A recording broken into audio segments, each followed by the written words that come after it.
ever considered that we are living in a unique time, that something world-changing is about to happen, and that it might concern you? If so, you're in the right place.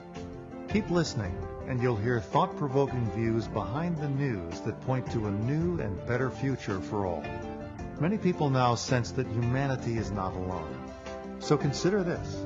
If the Christ or the Buddha walked among us today as modern men, would we recognize them? What would they be saying?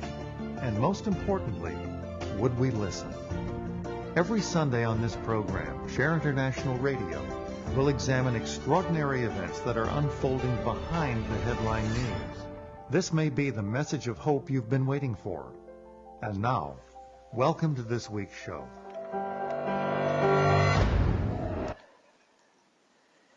Greetings one and all, and welcome to today's program, Remembering Benjamin Creme, 1922 to 2016. This is Share on the Air Radio, and I am Diana Gold-Holland, your guest for today.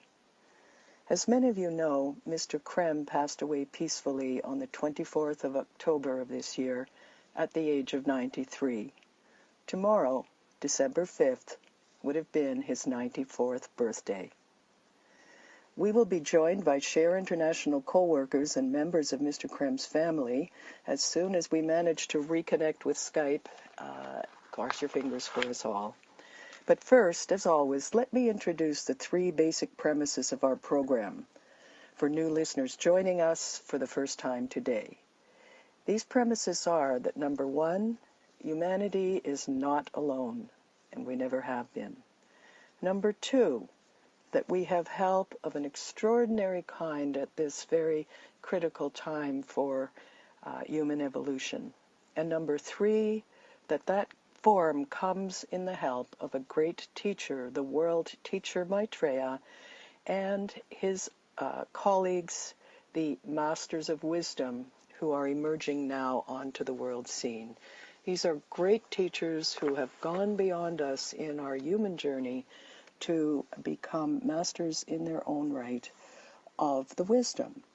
Their message, in a nutshell, is share and save the world.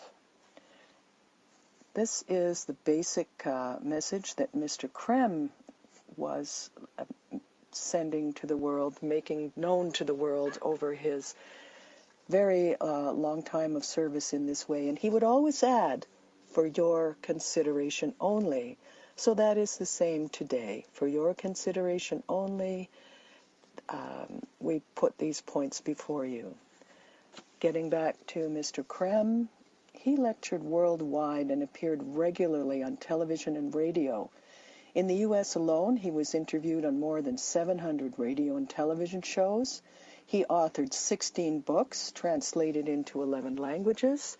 He was also chief editor of Share International magazine, carrying regular updates on the progress of Maitreya's and the Master's emergence onto the world scene. Share International, staffed and run completely by volunteers with Mr. Creme as chief editor, is a magazine that now circulates in 70 countries worldwide, despite the fact that it takes no advertising whatever. Mr. Creme received no payment for any of the work he did during this very long period of service.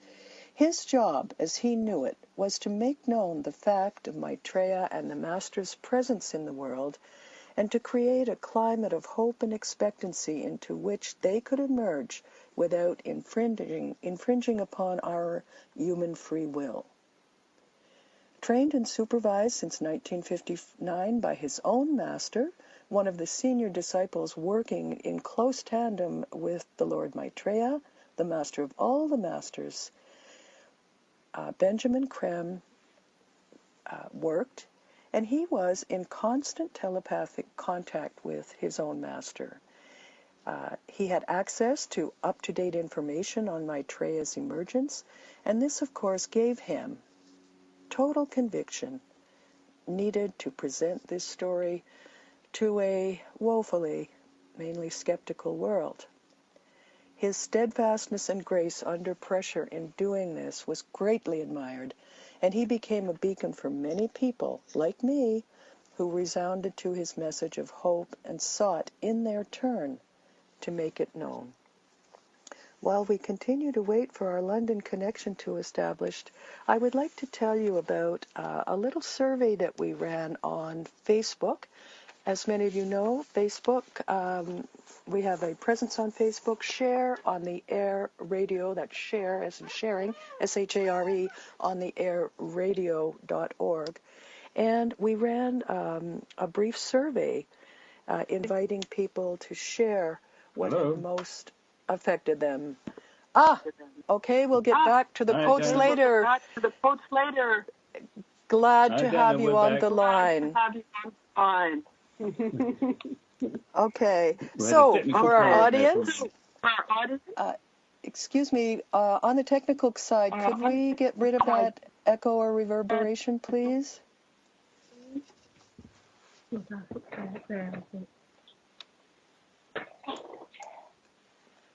Okay. There. I think. Sorry, let's continue. Today we're joined by long-standing Share International co-workers in the UK. Some, like Mr. Creme's son Julian, have been involved from the very start. Please join me in welcoming Julian, co-worker Gillian Fry, and Felicity Elliott. Hello. Hello, everyone. Can you hear me? Yes. Yes, we're talking over one another. On the technical side at OMTimes, please take care of this. I was introducing our guests from London, long-term co-workers and family members of Mr. Creme's, including his son Julian, who has been involved from the very start, co-worker Gillian Fry, and Felicity Elliott, editor of Share International magazine based in the Netherlands. We also have with us Mr. Creme's wife, Phyllis Creme. Thank you all for being here. Hi, Diana. Hello. I want to welcome you all to this program and thank you for being here. I know I speak for many, many co-workers that you know personally, and indeed for many other people, listening or not, in expressing how sorry we are for your loss. Thank you very much. Thank you. Thank you. How very sorry indeed. You know, we've received many remembrances and tributes to Mr. Creme, as I was beginning to explain to our audience, and every now and then I would like to share parts of those tributes with you throughout the show. Let's start with our first segment, Benjamin Creme, senior disciple and family man. And in this case, I would like to start with a very important factor influencing Benjamin Creme's life and work. The fact that he is what is known as a senior disciple in the spiritual hierarchy. Since we don't have much time, I'd like to quote briefly from the preface of Mr. Creme's first book, The Reappearance of the Christ and the Masters of Wisdom, in which Mr. Creme explains in his own words what prepared him for this role of senior disciple, how he was introduced to his master, and how he developed his moment-to-moment working relationship with him. This will explain perhaps the notion of senior disciple. Here it is, a direct quote from the preface of the Masters of Wisdom, The Reappearance of the Christ and the Masters of Wisdom. I quote Mr. Creme. Toward the end of 1972, when I was rather in the doldrums and least expecting it, that wise and wily one whom I have the privilege to call Master, pounced. He took me in hand and subjected me to the most intensive period of deglamorization, disillusioning, training, and preparation. For months we worked together, 20 hours a day, deepening and strengthening the telepathic link until it was two-way with equal ease, requiring the minimum of his attention and energy. He forged in this period an instrument through whom he could work, and which would be responsive to his slightest impression, of course, with my complete cooperation and without the slightest infringement of my free will. Everything I hear and see, he sees and hears. When he wishes, a look from me can be a look from him. My touch, his. So, with the minimum of expenditure of energy, he has a window on the world, an outpost of his consciousness. He can heal and teach. He himself remains in a fully physical body thousands of miles away. I'm not suggesting that I am his only, quote, window on the world. I do not know how rare this is, but I am sure that it is not unique. It constitutes a definite stage in the master-disciple relationship. I would ask London then, what traits would you uniquely qualify? See, Mr. Qualified Creme? I'm sorry, we'll be back with an ungarbled question to our visitors as soon as the break is over. Share on the Air Radio, North America, and our tribute today to Mr. Benjamin Creme.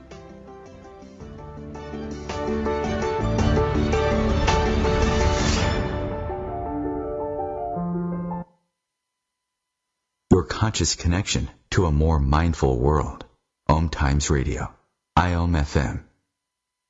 Spiritual, metaphysical, green living, psychic, alternative healing, life coaching. Do any of these or similar terms apply to your business or cause? If so, you are in a niche market with a very specific audience. Conscious Gate PR is the world's leading conscious public relations agency. With a global reach of over 4 million and growing, we offer comprehensive media campaigns to our targeted market. Learn more at consciousgatepr.com. Conscious marketing for conscious minds.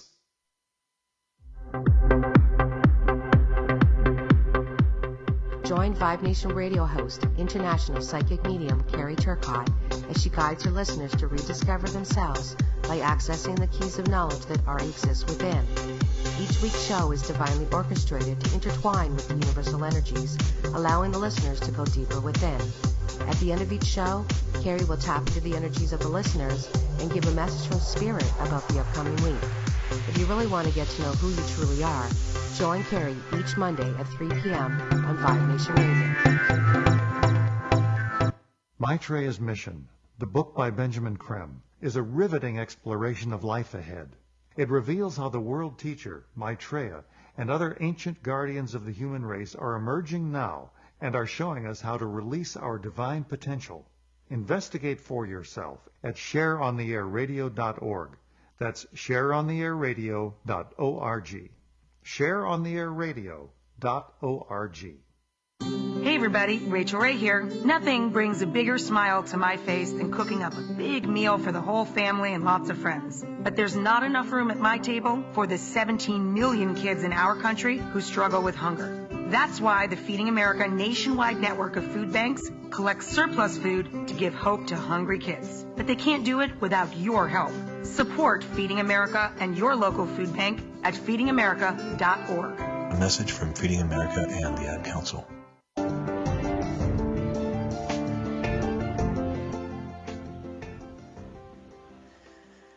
Welcome back. You are here with us now on Share on the Air Radio for our broadcast Remembering Benjamin Creme with family and co-worker guests in London. First of all, getting back to the senior disciple role of Mr. Creme, I would like to ask you in London, what do you think uniquely qualified Benjamin for his mission? Why was he chosen?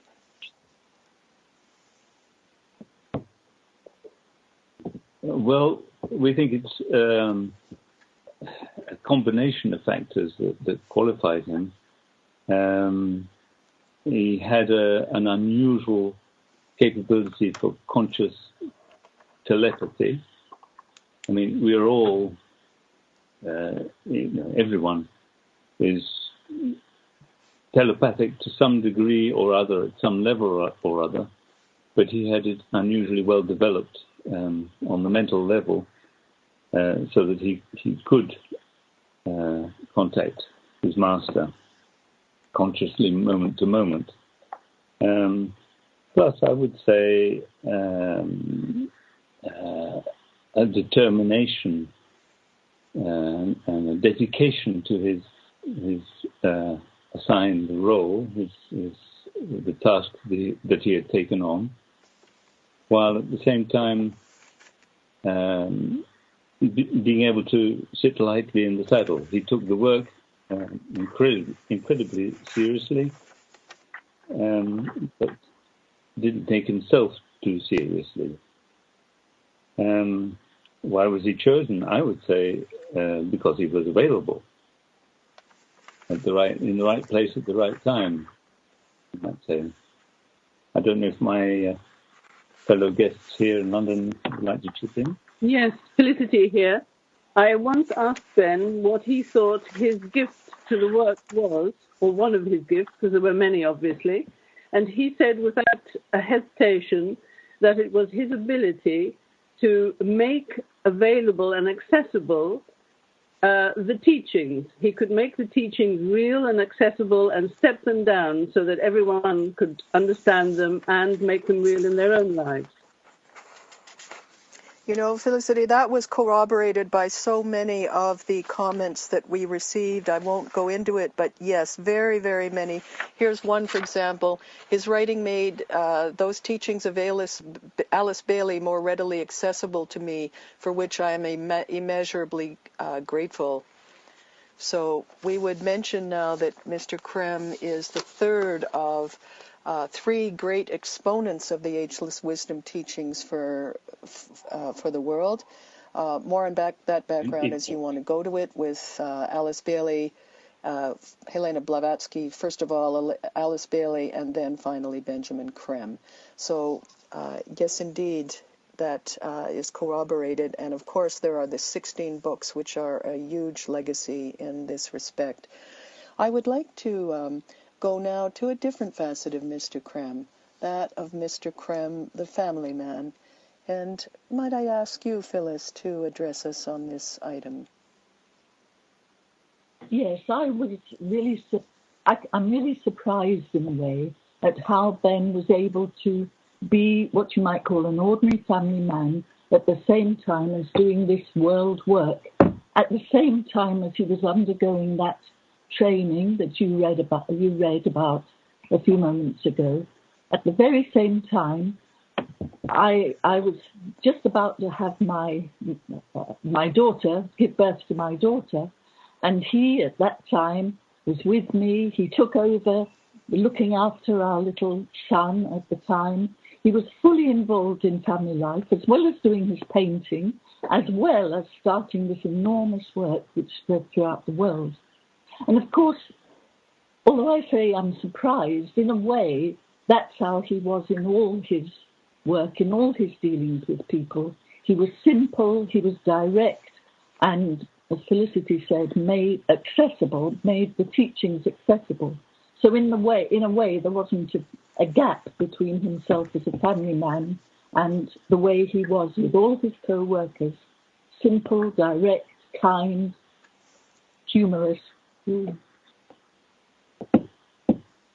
know, this is another main trait that many people mentioned, that he, and I quote one here, Mr. Creme to me has shown his ability to live artfully and without pretense, never once in my experience taking the attitude of an authority or guru.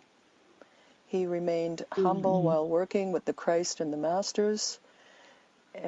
So many other people talked of this very personable aspect of his, and we'll go into that a little bit later when we talk particularly about his relationship with workers in the field who have taken his message to heart and are also spreading the news that Maitreya, the world teacher, and the Masters of Wisdom are now in the world, helping us to prepare this monumental transition that we are going into a new world cycle. in that respect, Benjamin was often called Maitreya's roving ambassador. It was one of those, what do they call them, handles that stuck. And I'd like to go into some of his the career highlights. It is such a magnetic story, the developments in the emergence of Maitreya and the Masters. In fact, this story has been dubbed the story that won't go away. How wide has the reach been that Ben effected? Oh, this is Jill here. Hi. Well, a few years ago, he asked his master how many people were now kind of accepting these ideas and able to work along these lines of thought of sharing the world's resources and so forth, and recognizing the oneness of humanity, the fact that we're brothers and sisters of one family. And he said at the time, this was a couple of years ago, Maitreya has got his 2 billion people. So we know that in the world there are people ready now for this huge change that's going to take place. And we know that Benjamin Creme was able to reach millions of people. Over about 38 million people, he said a few years ago, had heard his message. About a third of those people accepted what he was saying, a third were keeping an open mind, and a third were not sure or didn't accept them. So I think if he'd had more media coverage from the mainstream media, obviously those figures would be much larger. But he did have a lot of interviews in the USA particularly, and Japan and Europe and so forth. Probably least of all in this country. He was like the prophet in his own country is never heard. Yes, and there was also a very great disappointment in 1982. Julian, would you like to explain what happened in terms of the media then? Yes, I know a number of people were disappointed or felt let down. But I think if you understand why it didn't happen, if you understand the sequence of events, disappointment doesn't really come into it. The Masters always have more than one plan, more than one scenario. And at the time, I think they tried what could have been the most rapid, and that is a direct approach via the media. And it was hoped at the time that the media would take up the story. Julian, let's explain first what happens just as we go to break. Yeah. Have I time? Well, we have still a little bit of time. I think we can explain what happened and then take it from there. Okay. The hope was that the mainstream media would take up the story and invite Maitreya to address the world. But in short, they didn't do that. And so since then, other plans have been put into place. I'm not blaming the media. I can understand why they didn't, but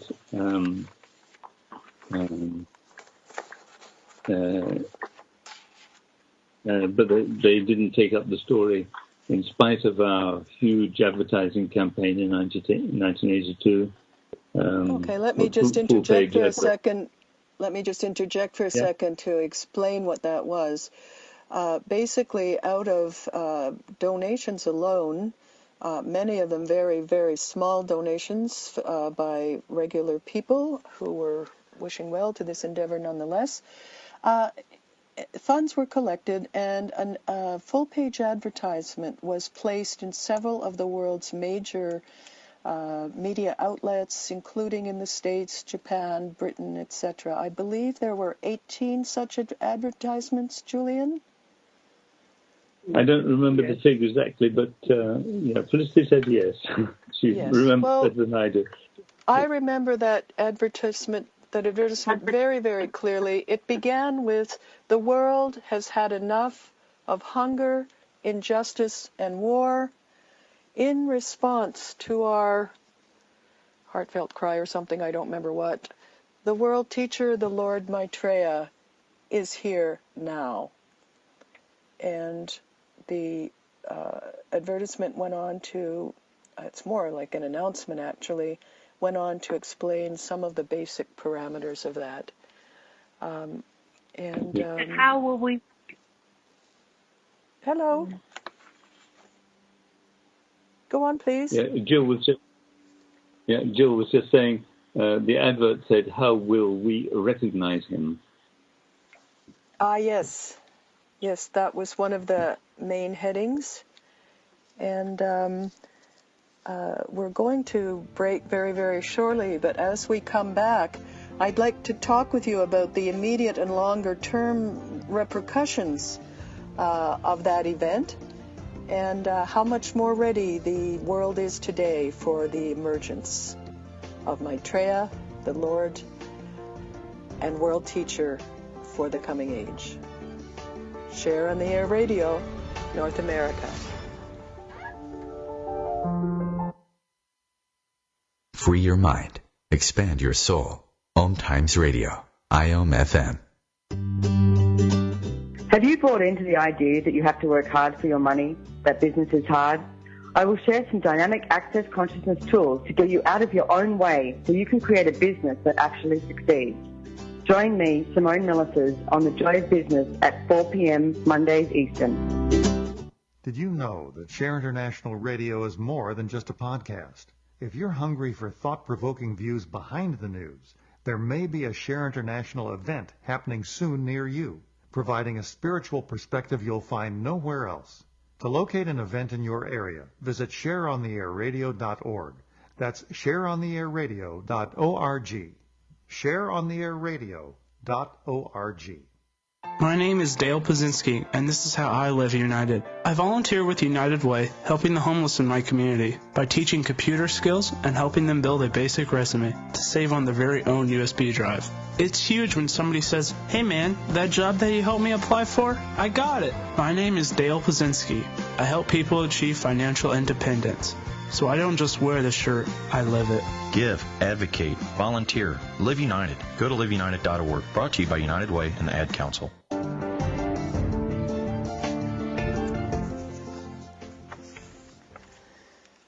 Welcome back to Share on the Air Radio.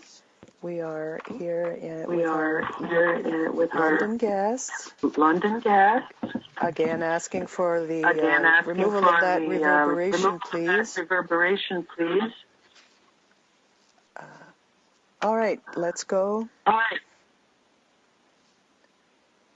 Okay. Hopefully we can sort out these technical problems. There we go. All right. Shall we go ahead?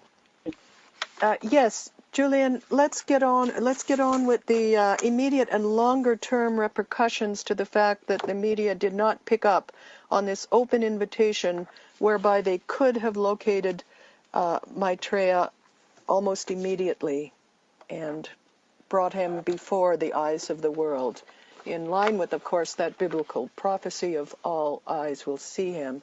Let's go on and please tell us about those repercussions.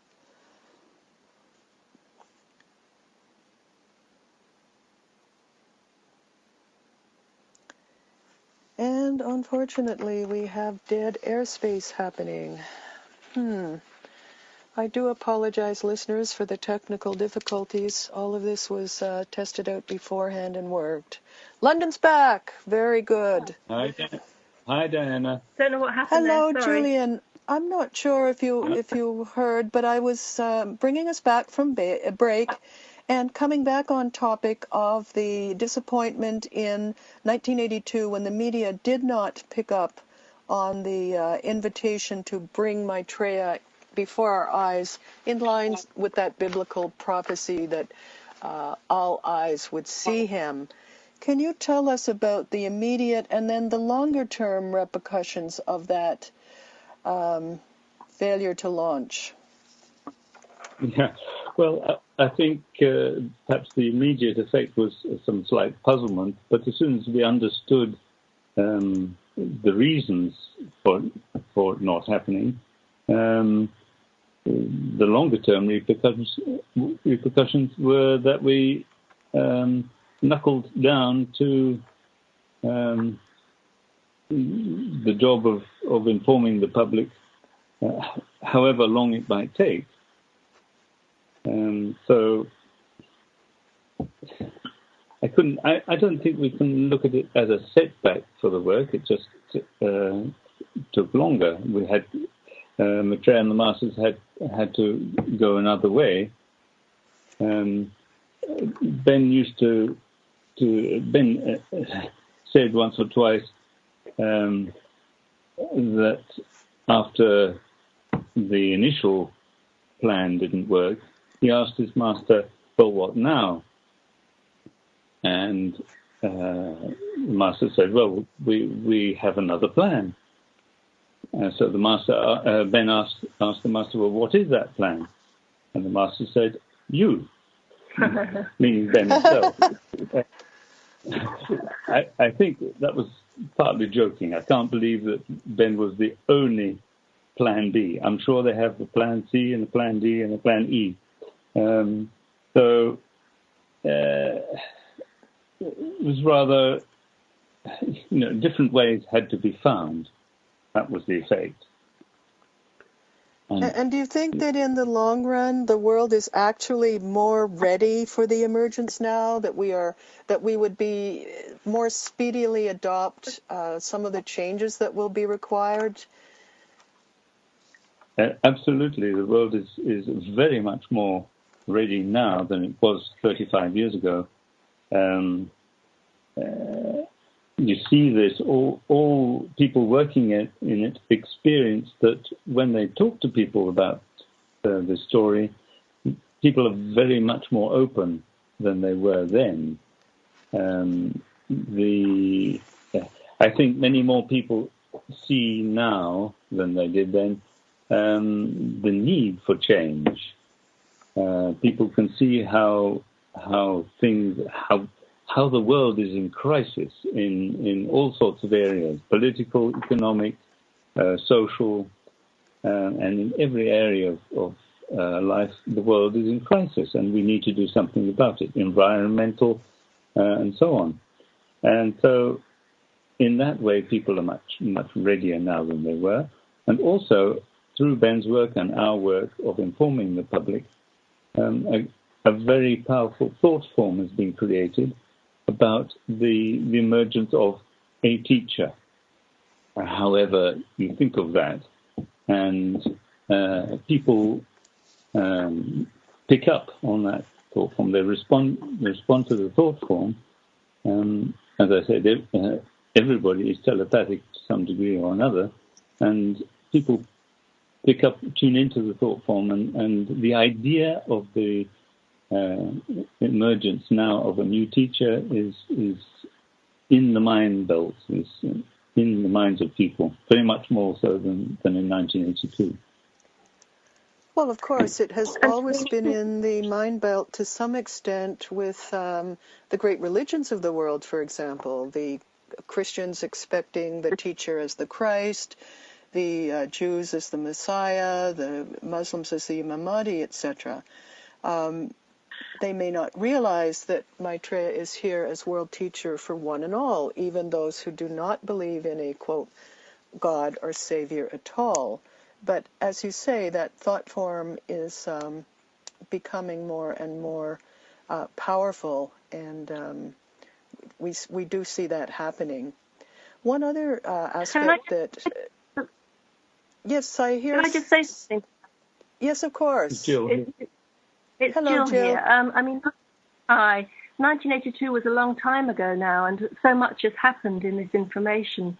We've had masses of things happening, events happening. Soon after 82, when the Maitreya didn't come out fully and media didn't invite him forward, the Master said that very soon the world will be filled with signs and miracles. And very soon, obviously, we started in the magazine, we had more and more signs and miracles of bleeding statues in every single religion, for example. So the signs happened. Maitreya appeared in Nairobi in 1988. There was a major conference that Maitreya organised in 1990. There were all the interviews at the BBC.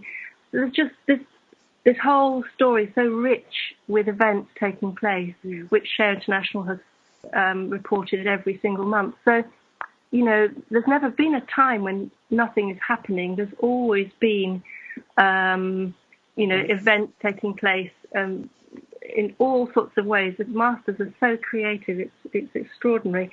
And we have actually released almost 100 press releases over this time as well. So we've been busy informing the public and informing the media all this time.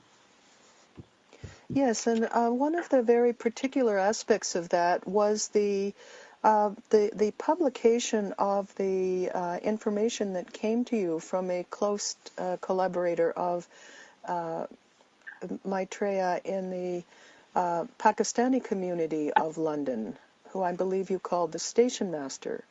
And through this aegis were printed certain predictions, we would call them, but really foreknowledge that Maitreya had of many things that would happen in the world.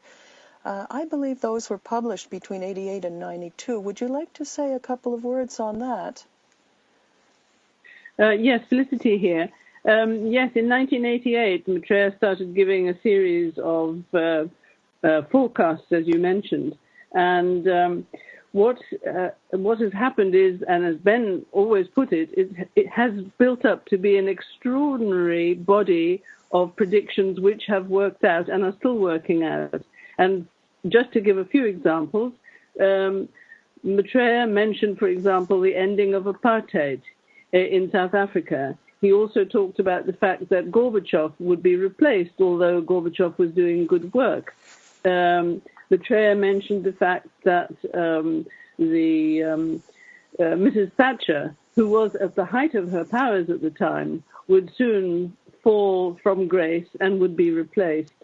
And I think one very spectacular piece of information given by Maitreya at the time was that Nelson Mandela would be released from prison, and he had been in prison for 27 years.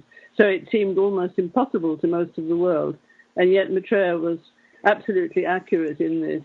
And so that body of predictions has built up, and I think is still one of the most extraordinary examples of how the Masters have insight into world events to do with actually the flow of cause and effect and how humanity responds to things.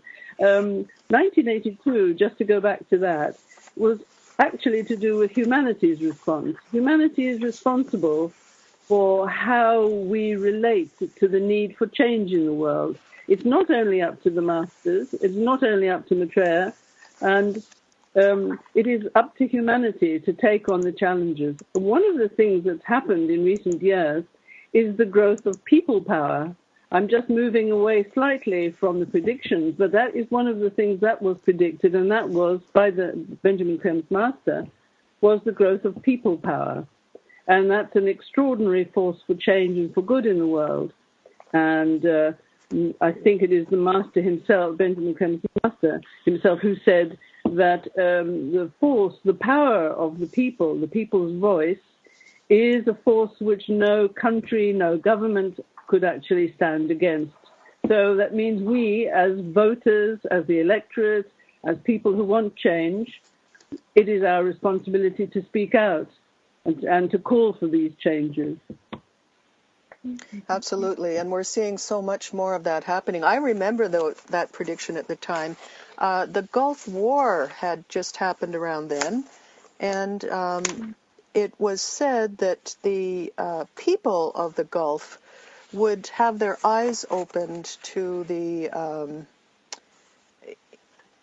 ineffectuality, shall we put it, of their governments, and that from that time forward, they would no longer settle for the political conditions in which they were living, that they would begin to exert and to make heard the voice of the people. And ever since then, we have seen this accruing throughout the world, such that it is now truly, and also with the inflow of these new communications methods, whereby people can actually record on their cell phones things happening now which need to be addressed and brought to the very close attention of the leaders. Yes, please. That's right, and to mobilize quickly, to get people together, to demonstrate, to connect with each other, to give information about what's going on. I think that's very important, for example, now in the States with all sorts of movements to do with environmental issues particularly. Absolutely. And also I think we learned from working with Ben, but also from Maitreya, that nothing happens unless we act. We have to act. We can't just. We're full of faith. We believe this is happening. Maitreya is coming out, and I'm totally optimistic about that. But we can't sit back and just wait for it to happen. You have to act to make it happen, and this is very important for all the groups that we're working with. We have to continue to act and implement our will and the will of the masters to make it happen. When you say we, you mean humanity. Humanity, I'm talking about, yeah. Humanity, yes. You know, that ties in very directly with one of the quotes we received, and that was the following as we go to break. The biggest lessons I have learned from Mr. Creme is to be bold. He used to say, be bold. To take example from him and to try to be bold in any problematic event. His teachings are a great gift to the world and to all of us, a bright source of reference and a great light forever. Thank you so much, Mr. Creme. We will never forget you. Come back with us then for our remaining segment, Remembering Benjamin Creme, 1922 to 2016, here on Share on the Air Radio with our guests from London, England, co-workers and family members of Mr. Creme.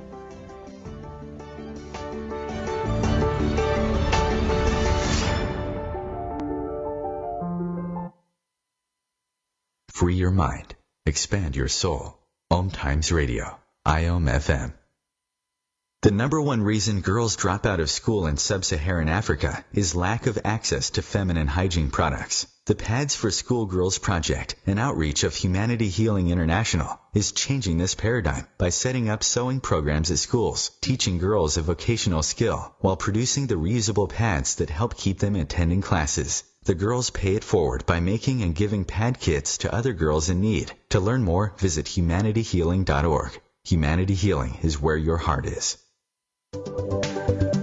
Hi, I'm Kelly Fox, host and astrologer of The Astrology Show. Each week, I'll give you access to the current transits, which are a valuable tool that provide astrological information to help unlock the potential each of us has. Understanding the stars can help steer us in the right direction to make better informed choices. So if you're wondering what's going to happen in your week ahead, be sure to tune in to The Astrology Show for guidance, Mondays at 9 p.m. Eastern Time. Every night, when the skies are clear, a remarkable event can be witnessed.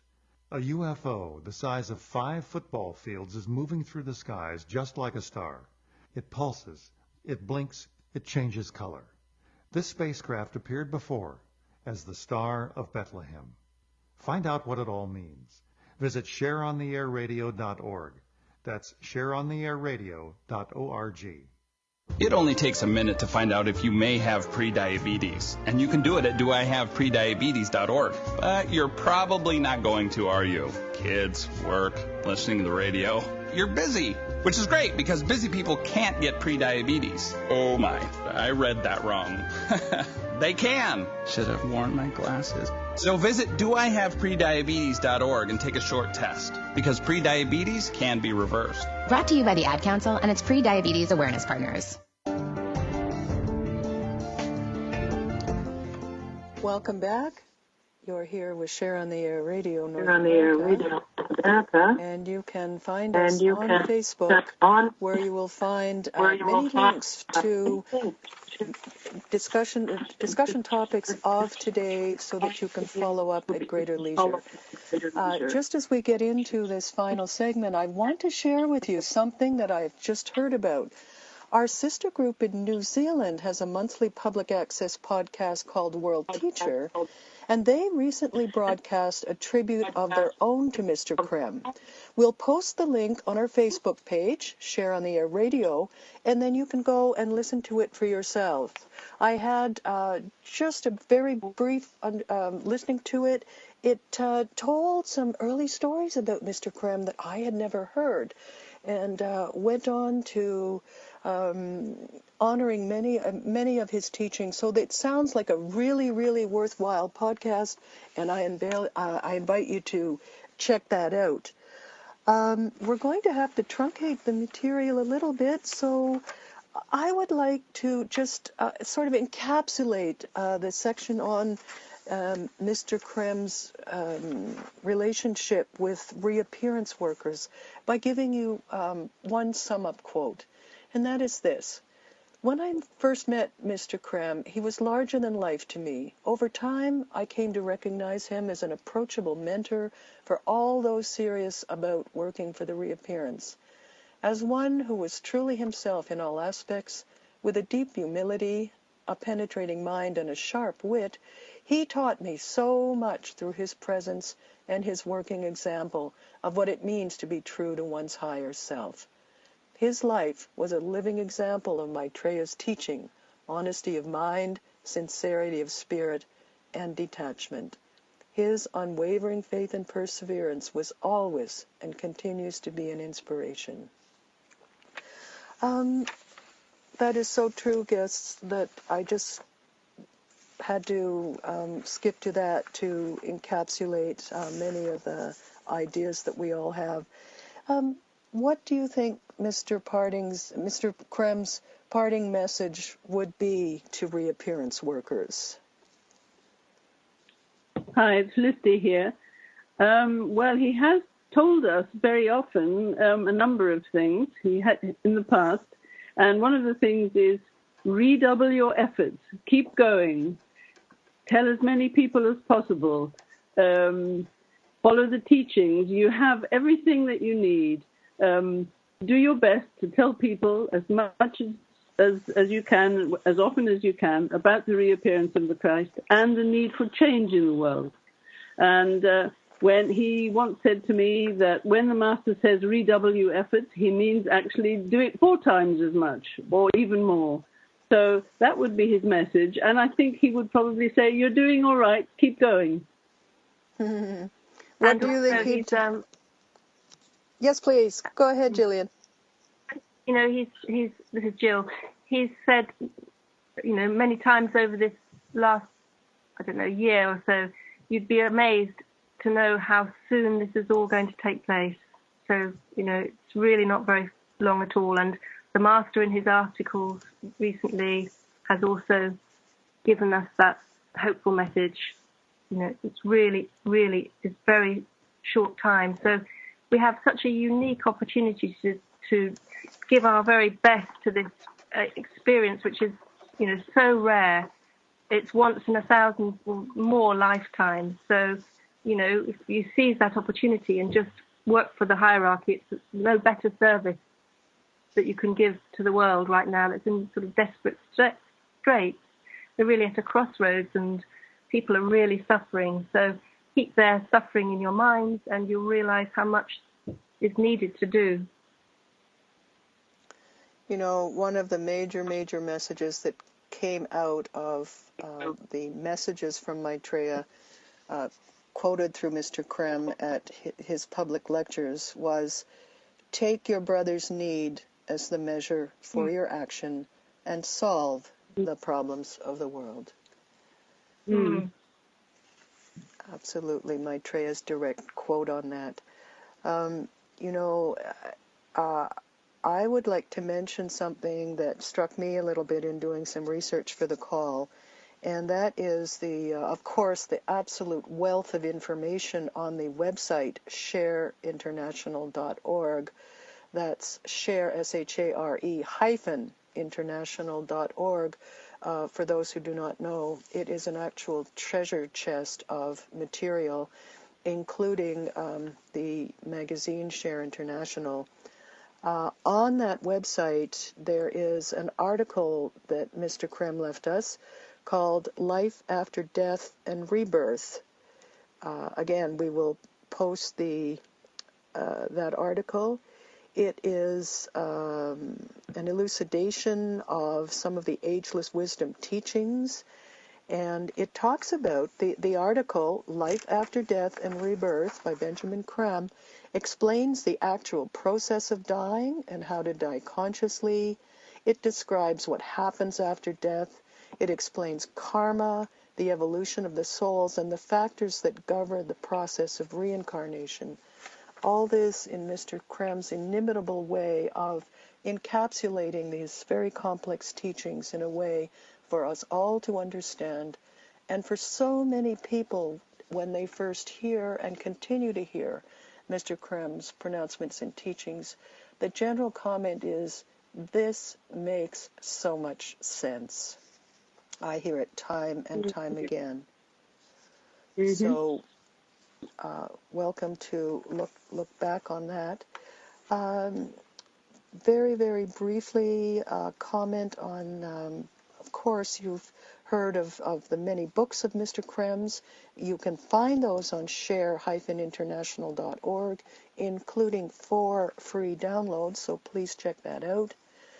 In terms of Benjamin Creme, the artist, I would like to mention that the Benjamin Creme Museum opened a little over a year ago in Los Angeles, and it houses many of Mr. Creme's works, some of them, I believe, available for public viewing for the first time at the museum, which has attracted very good attention and which is open to be visited. The website itself has very many representations of the artwork and much of Mr. Creme's story. I invite you to visit that website to hear and see of Benjamin Creme, the artist. The website is, easily enough, www.benjamincrememuseum.org. And that is readily available to you. One other role that Mr. Creme was often attributed is as prophet, and of course, as prophet, this was not a favorite of his, but he was actually even sometimes called Ben the Baptist because of his role in making known this information. I was going to ask London, do you have a comment? And I hear laughter. But you know, yes, okay. Go ahead. Just a very quick comment about the coming issue of Share International, the December issue of this year, the last one of this year, will explain to readers how the magazine intends to continue, because the Master has in the past indicated that Share International is a valuable vehicle and will continue to be so, and will perhaps be used in the future as part of an educational tool, etc. The important thing for people to know is to look at this coming issue, the December issue of Share International, where you'll find, I believe, a very moving and touching tribute to Benjamin Creme, his life, his work, and his work with his master. And it will also explain, as I mentioned, how the magazine continues, intends to continue in future. And people should look forward to the magazine in the coming years as well. Yes, let me fill in the dots for new listeners. Share International magazine is available by subscription only. You can find out about it on the website www.share-international.org. There you can find abridged articles from every month's publication. But you are also encouraged to subscribe at a very modest rate. Unfortunately, we're out of time already. Let me leave you with Benjamin Creme's words after our last Skyped blessing on March the 3rd of this year. He said, "Keep your attention high, work hard, be happy, love one another, and bless you. Good night." Night. Let's leave in silence, thanking our guests from London and remembering Benjamin Creme as we go.